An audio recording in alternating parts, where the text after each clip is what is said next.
Right before a chapter ends, the universe rarely sends fireworks. It sends something that doesn't look like a blessing. It looks like silence. It looks like a delay.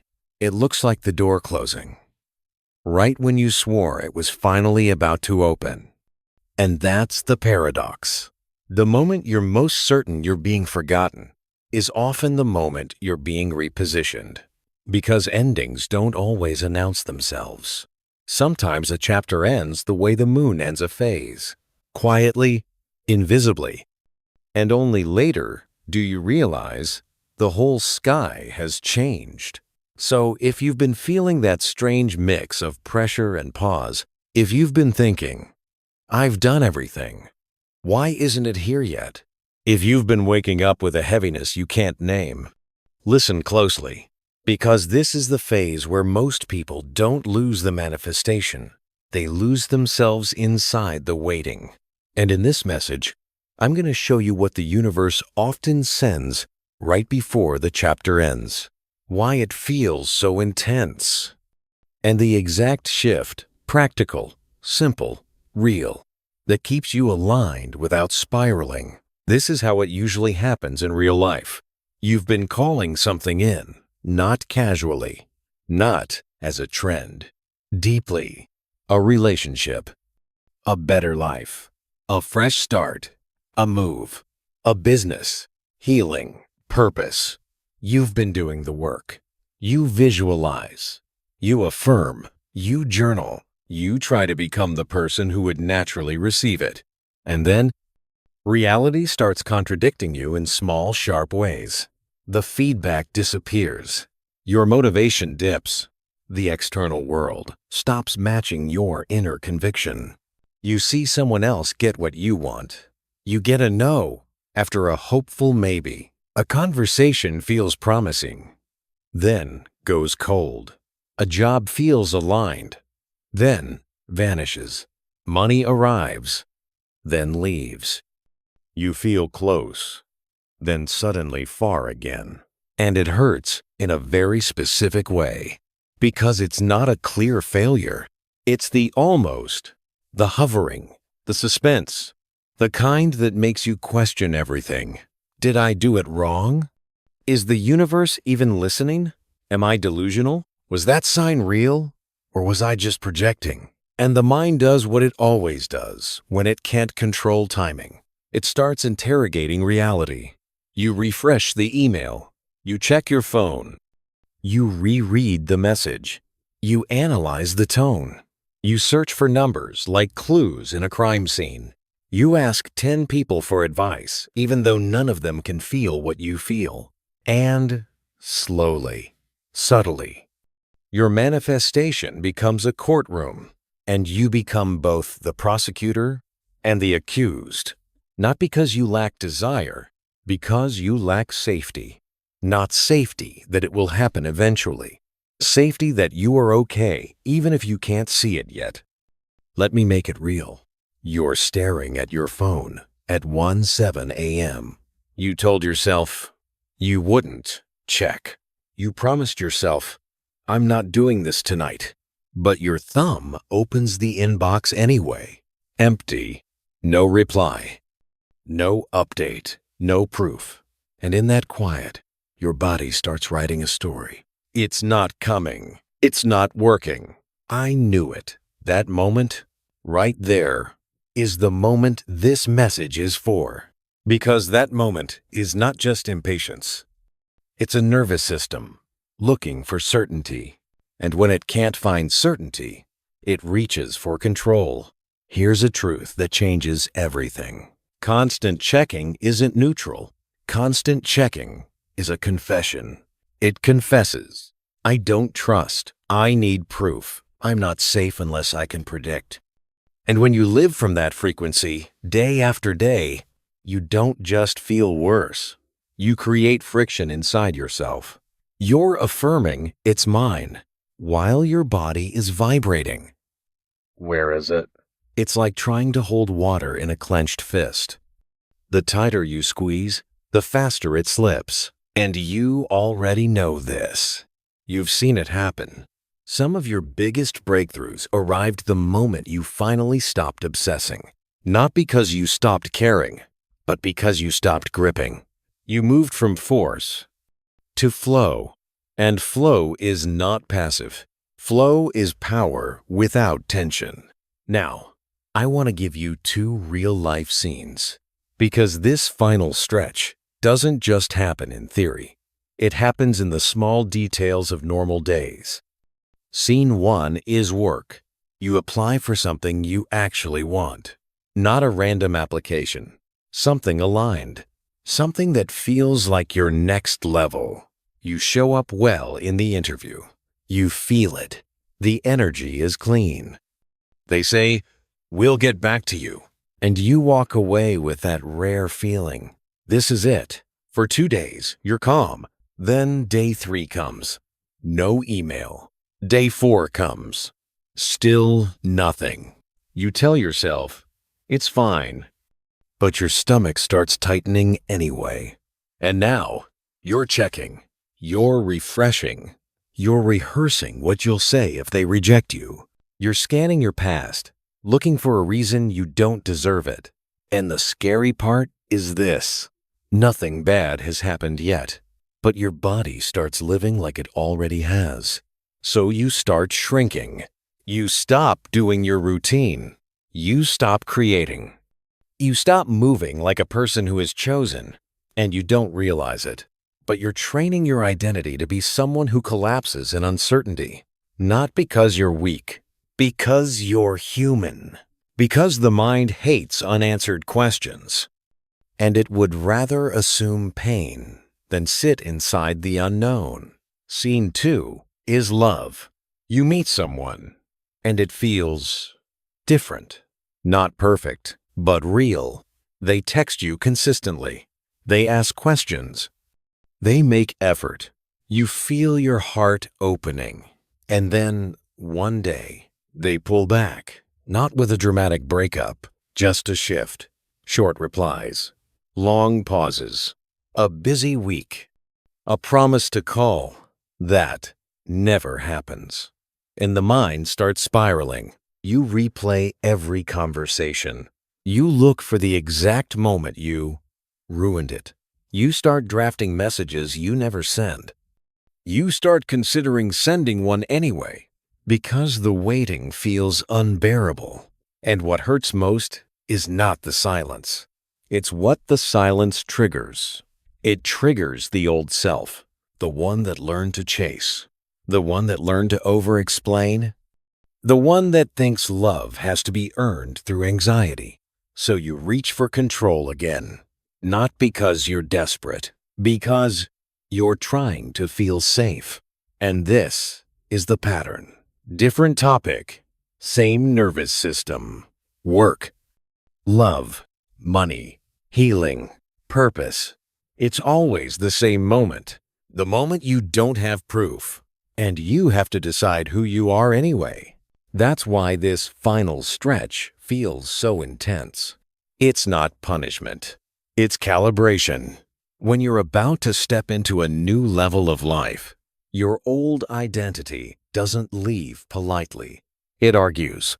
It bargains. It whispers, "Come back. At least here you know the rules." Carl Jung called it the confrontation with the shadow. The parts of you that fear change, even when change is what you asked for. And the shadow isn't always evil. Sometimes it's simply familiar. It's the version of you that learned to survive by doubting, overthinking, controlling, and preparing for disappointment. So when manifestation gets close, when the new chapter is near, your nervous system reacts. Even if your soul is ready, your body might not be. From a neuroscience perspective, your brain loves prediction. It loves patterns. It loves what it can map. But manifestation is the arrival of something you haven't fully experienced yet. So the mind panics. It can't confirm the outcome. So it searches for certainty in the only place it knows, fear. It says, if I question everything, maybe I can prevent pain. But the cost of that strategy is heavy, because you don't just question the outcome. You start questioning yourself. And the more you question yourself, the more you break your own coherence. So what exactly is the thing the universe often sends right before the chapter ends? It's the void, that strange space where nothing seems to move. A stretch where you feel unheld, where the old isn't satisfying anymore, but the new hasn't fully landed. This is the phase most people misinterpret. They think the void means, it's not coming, it's not working, I should force it harder. But the void is rarely empty. It's often a hallway, a transitional space between what was and what will be. And here's what the universe is really asking in the hallway. Can you hold the inner state without proof? Can you be calm without confirmation? Can you remain open without guarantees? Can you keep your heart soft while time stretches? That's why the void feels like pressure. It compresses you, not because you're being crushed for no reason, but because you're being shaped into someone who can sustain what you asked for. Here's how you'll know you're in the final stretch. 3 signs. And they look like failure if you don't understand them. 1. The external feedback goes quiet. The signs slow down. The replies slow down. The movement becomes invisible. 2. Your old patterns get louder. The urge to check, the urge to chase, the urge to control, the urge to compare yourself to everyone who seems to be winning. 3. The almost happens more than once.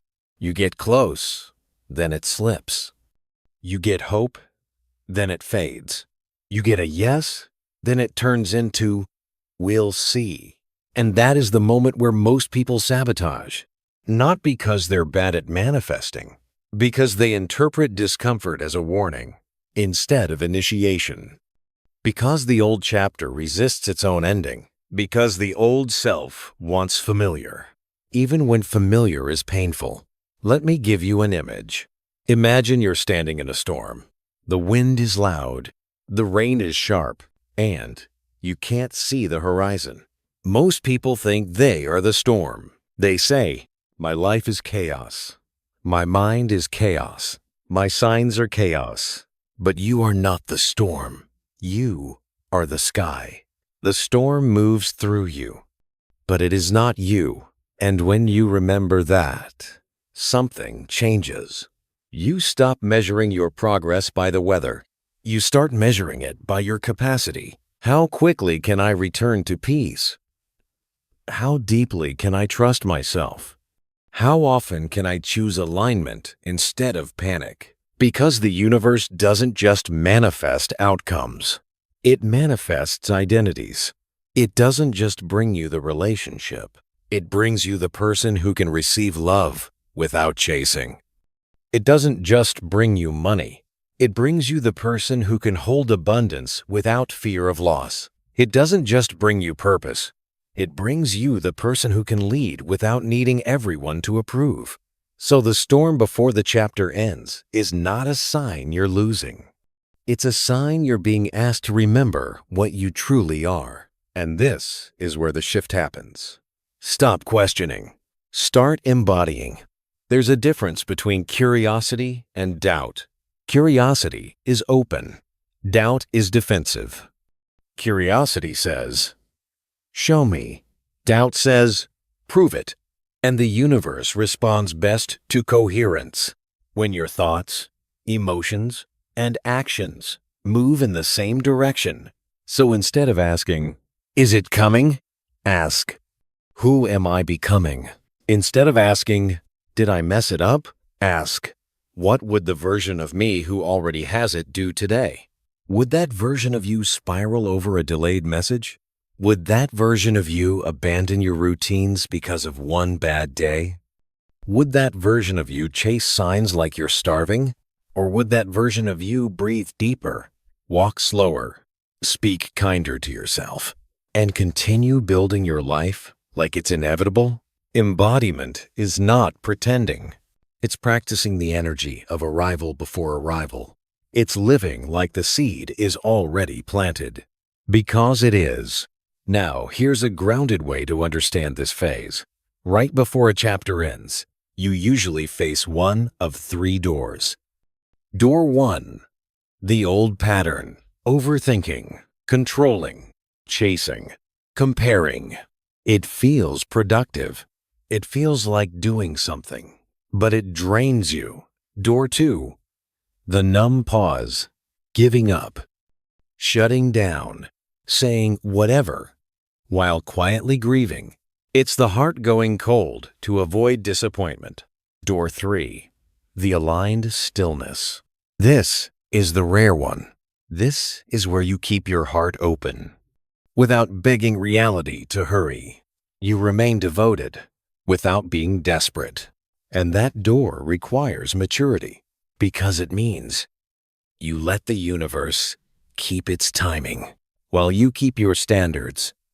You keep showing up for your life. You don't pause your joy until the manifestation arrives. You don't postpone your peace until you get proof. You become the kind of person who is already home, even while still walking. And when you choose aligned stillness, something starts changing. Your intuition gets cleaner, calmer, louder, in the right way. You stop craving signs because you become the sign. Your standards sharpen. Your no becomes sacred. Your yes becomes intentional. You stop entertaining half-love. You stop chasing confused people. You stop settling for crumbs and calling it fate. Not because you're hardened, because you're clear. You start feeling a quiet authority in your chest, not arrogance, alignment, and opportunities begin to reorganize around that. Not as magic, as consequence. Because when your energy changes, your choices change. And when your choices change, your life changes. And suddenly, the very thing you were begging for starts moving toward you like it was always on its way. Not because you fought harder, because you stopped broadcasting lack. You stopped living like it was missing. You started living like it was forming. Now, if you want something practical to anchor into, here is the protocol for the void. Simple, real, doable. 1. Stop chasing confirmation. If you feel the urge to check, refresh, or obsess, pause. Take one slow breath and say, I do not need proof to remain aligned. 2. Replace the question with a decision. Instead of, is it coming? Decide, I will live today like it's inevitable. Questions spiral.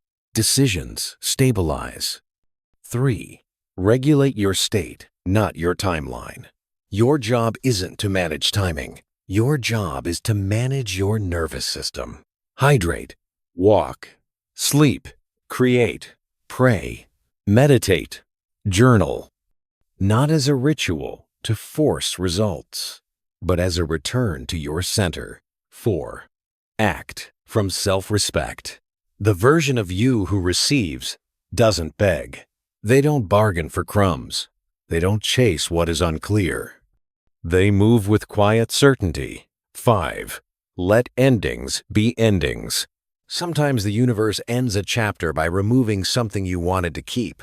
A connection, a plan, a version of you. If something is leaving right now, don't instantly label it as loss. It may be clearance. Space is being made. Here's what most people miss.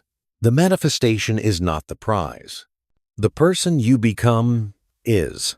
Because if you manifest the thing without the inner capacity, you'll either sabotage it, fear it, or shrink inside it. So the universe delays sometimes, not to deny you, but to develop you, to refine your nervous system, to deepen your self-trust, to make your self-concept strong enough to sustain the new chapter. That's why the final stretch feels like a test, because it is. Not a test of worth, a test of readiness. Can you hold peace without proof? Can you remain devoted without desperation? Can you love your life now while still calling in more? That is mastery. That is magnetism. So let me say it plainly. If you are in that strange space where you feel both close and uncertain, that may be the sign. The sign is not always a number, not always a dream, not always a message. Sometimes the sign is the pressure you feel right before the breakthrough. Because your old chapter is resisting its own ending, the universe sends you the void before the chapter ends, so you can finally realize you don't need noise to be guided. You need alignment. You need presence. You need to remember, your life is not late. Your path is not broken. You are not being punished. You are being initiated. So take a breath. Unclench your mind. Unclench your timeline. Unclench your grip on how it must happen. And choose this. Right now, I trust what I cannot yet see. I honor what is unfolding. I am becoming the person who receives. Because when you stop questioning the universe, you start hearing it. And what it has been whispering all along is simple. It's coming. But first, let this chapter end. If this resonated, like and subscribe, not for the algorithm, but for reinforcement. Because every time you return to a message that steadies your spirit, you train your nervous system to trust again. And if you want to seal this moment, leave one sentence in the comments. I release the need to know. I choose to become, not as a performance, as a decision, because the universe responds to decisions, and your next chapter responds to you.